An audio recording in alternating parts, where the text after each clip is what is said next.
of 2008 Mr. Olympia. You can take it too. Dexter Jackson! Dude, you were grinding for so long. And then I lost to Dexter. Now, I never questioned, he deserved to win, you know, but I always said, like, I gave the title to him, right? I walked away, and then I was backstage like, damn, like, what do I do? And it was tough. It was tough. I mean, trying to figure out your identity, right? I saw you backstage, and I hate to use the word broken, but you were definitely just shattered. You were just devastated because you just won twice, because I just felt like, holy shit, this guy just took his whole life and chased the best bodybuilder on the planet, Ronnie Coleman, in the history of the planet and the history of the sport. And now he had a tough run, you know, and then you go in and you lose to Dex. And I'm sure nobody saw that coming.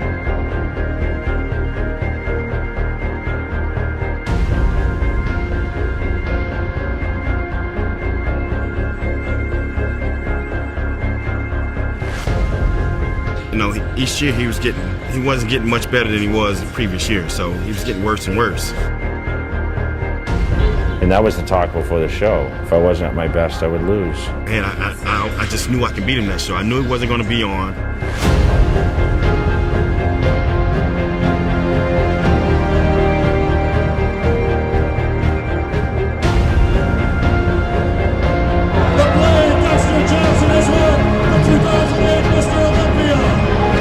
You don't show much emotion because it's just who you are, but I could just tell the energy was taken away from you. It seemed that Jay, it was over for Jay. What I realized, my body wasn't getting better, right? So that's when you're really like, after the show, not even at backstage, you're just like, wow, okay, what are people gonna think? What's my legacy? Think about where you were at that time too, which is really, really crazy, was that, you know, I remember Muscle Time, right, was the big, and they had basically said that you wouldn't be in the top 5 because of kind of your, like, on the way out.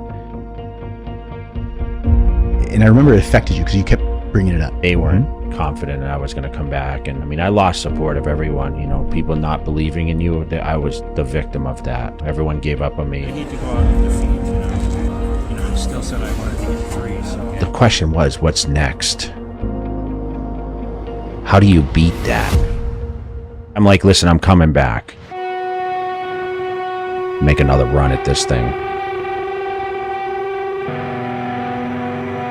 It was like end of December, and you said, I want to come out and train with you. A lot of my career, from the rise of second, like a lot of people around me, like, you're going to win, you're going to win, you're going to win. So it was kind of nice to go into that show. It gave me more drive and focus and determination to be better because we didn't know what the body was going to unfold like. We both never realized. And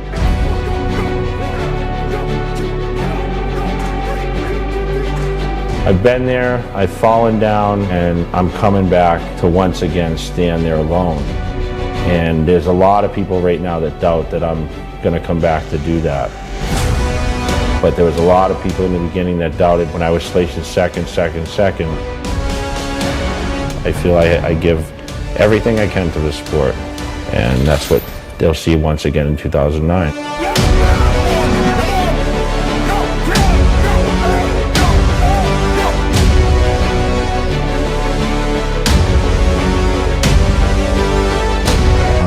But you didn't give up.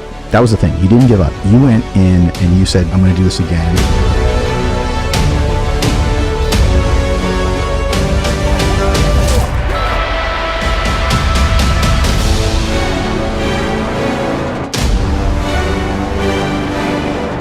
Next year there's going to be another round, and we'll see what happens then.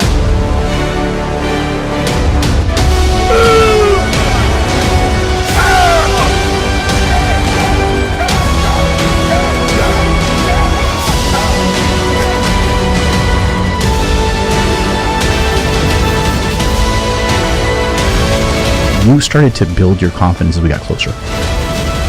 You know, I just went like guns blazing.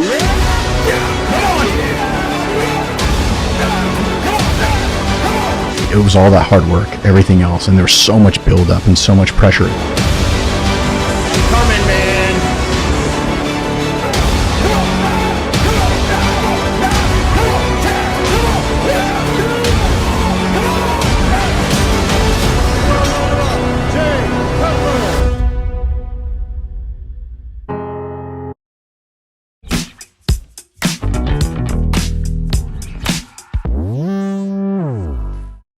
everyone's like, Jay's never going to come back. Even my own sponsors, some of them were like, I mean, even Flex turned against me, you know, Alan Donnelly, and like they weren't confident I was going to come back. And I had a chip on my shoulder about that. I mean, I lost support of everyone. You know, when you talk about someone's downside and, you know, people not believing in you, I was the victim of that. You know, everyone gave up on me except, you know, some of my sponsors and the people that were close to me that saw the progression over the time.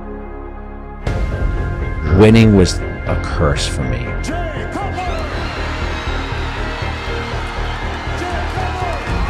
Because I got satisfied very easily. Underdog worked better for me. It did. Always. Spent 6 years trying to win that title and take it from Ronnie, and it only took him 2 years to give it back. And no one in the history of this contest has ever lost the contest, come back and reclaimed the Sandow Trophy, and that's what Jay's trying to do. Potentially could still win the contest if he got in the best shape he's ever been in. But he hasn't done that for a few years, and you have to ask why he hasn't done that. Yeah, you looked at the picture and you said to me, who's that? That was a very exciting point because everybody was just waiting, literally on the edge of their seats. You don't realize what you have until it's gone. Because I remember hearing gasps in the audience. That preparation, being the underdog again, worse than ever. Like I had never been that much of an underdog. Just in awe. Like when I took my clothes off and everyone's like, holy, you know, this isn't the same guy. Show him. I walked out on that stage that night. I mean, I knew right then, as soon as I took the step up, I said, it's over. And then he reinvented himself in 2009. When he walked out, he just rewrote the record books with that type of physique.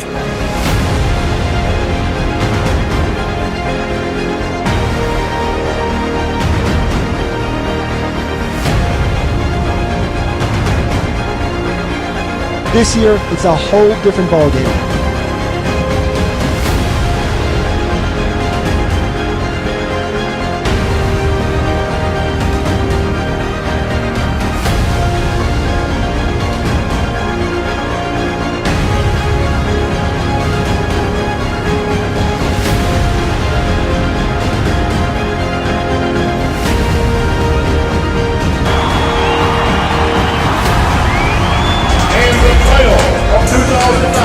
Mr. Olympia, Jay Cutler!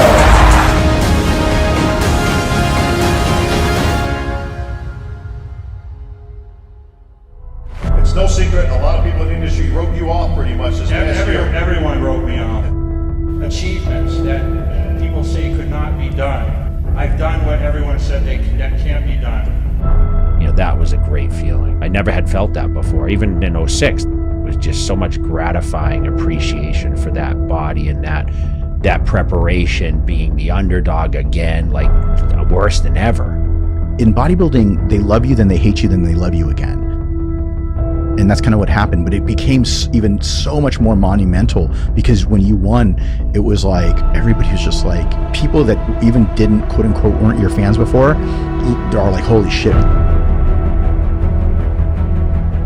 I want to make the improvements and be better than I ever have. I want to see change in my physique that people say that can't happen. I've always been against the odds. I've always been the guy that, you know, in the beginning they said I'd never be a pro bodybuilder, and then, you know, it turned into, once I turned professional, I was told I'd never be a good pro bodybuilder, and then, you know, I won one professional show, they said, well, you can't win the big one, and then I win the big one, and, you know, there's still always ways that people try to tear you down, but I know what physique that I want to build.